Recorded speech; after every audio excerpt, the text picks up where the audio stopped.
Hello everyone. बहुत दिनों के बाद आज मैं वीडियो बना रहा हूँ, चूँकि मैं ये किताब पढ़ रहा था, the blind watch maker by Richard docking.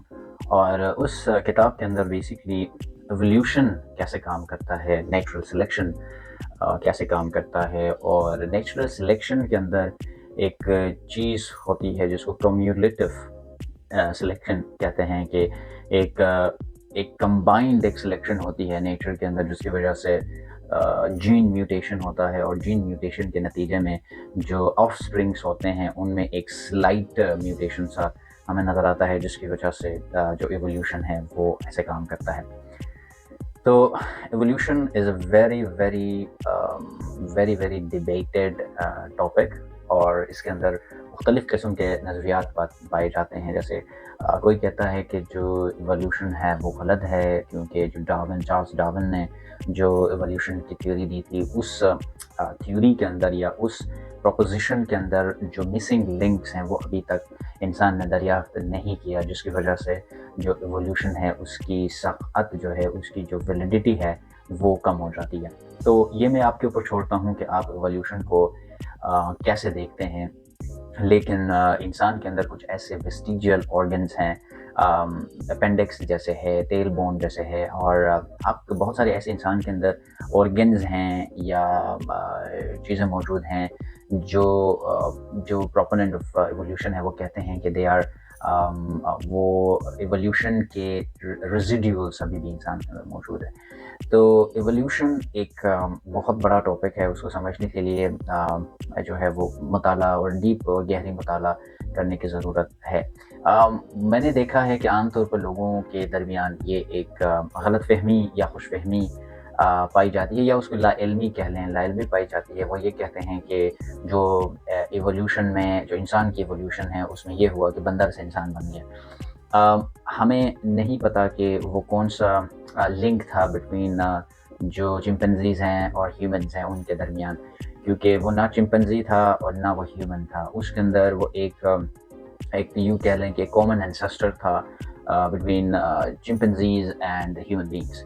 और जिस तरह से वो फूका था फर्स्ट यूनिवर्सल कॉमन एंसेस्टर, फिर उसके बाद जो लास्ट यूनिवर्सल कॉमन एंसेस्टर है वो जो है वो किसी को भी नहीं पता। तो मिलियंस ऑफ ईयर्स के अंदर इंसान की एवोल्यूशन हुआ from the last universal common ancestor to today's homo sapiens. तो ये एक मुग़ालता पाया जाता है अवाम उन्नास के अंदर कि एवोल्यूशन जो है वो सालों के अंदर काम करता है, वो सैकड़ों सालों के अंदर, हज़ारों सालों के अंदर काम करता है। जबकि नेचर की स्टडी से या रिसर्च से ये पता चलता है कि जो एवोल्यूशन का प्रोसेस है it's very very very very slow. Millions of years लगते हैं किसी भी एक स्पीसी को इवॉल्व होने के लिए ऑन इट्स करंट फॉर्म। तो इंसानों को भी अगर हम साइंस की बात मान लें या डार्विनिज़्म की बात मान लें, तो वहाँ पे भी इंसान की जो एवोल्यूशन है वो भी कहते हैं कि एक बहुत स्लो टाइम प्रोसेस का नतीजा था। अब इसमें कितनी सच्चाई है, इसमें कितनी हकीकत है वो हम नहीं जानते, और ना कोई इसको साइंटिफिकली प्रूफ कर सकता है कि अगेन जो एक मिसिंग लिंक्स है between human beings and other last universal common ancestor वो अभी तक मिसिंग ही है। On the other hand, if you talk about the religious beliefs, वो ये हैं कि एडम को पैदा किया गया और फिर उस तरह से जो है इंसानियत का आगाज़ हुआ। तो दोनों तरफ सवालात भी हैं और उनके जवाबात भी हैं। तो ये आपके ऊपर मुनहसर करता है। So it's totally dependent on you कि how would you analyse the evidence that you have at your hand and decide which is right and which is not right। और हो सकता है कि दोनों सही हो सकता है कि दोनों गलत हो सकता है एक सही हो एक गलत हो, हम नहीं जानते। लेकिन जो एविडेंस है उसको आपने सोचना है, आपने उसके ऊपर पढ़ना है, आपने उसको एनालाइज करना है।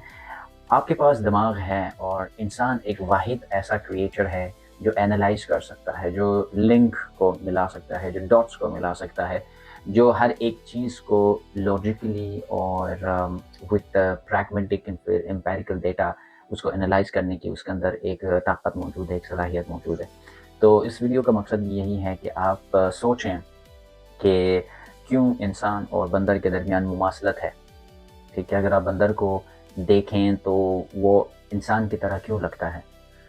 چمپینزی کو دیکھیں، وہ انسان کی طرح کیوں دکھتا ہے، وہ دیکھنے اور جسمانی اور فزیکل اسٹرکچر کو آپ سائڈ پہ بھی رکھیں تو چمپینزیز اور ہیومن بینگس کے اندر 98%، 98% جو ڈی این اے ہے وہ میچ کرتا ہے، وہ they are the same, they are from the same D N a.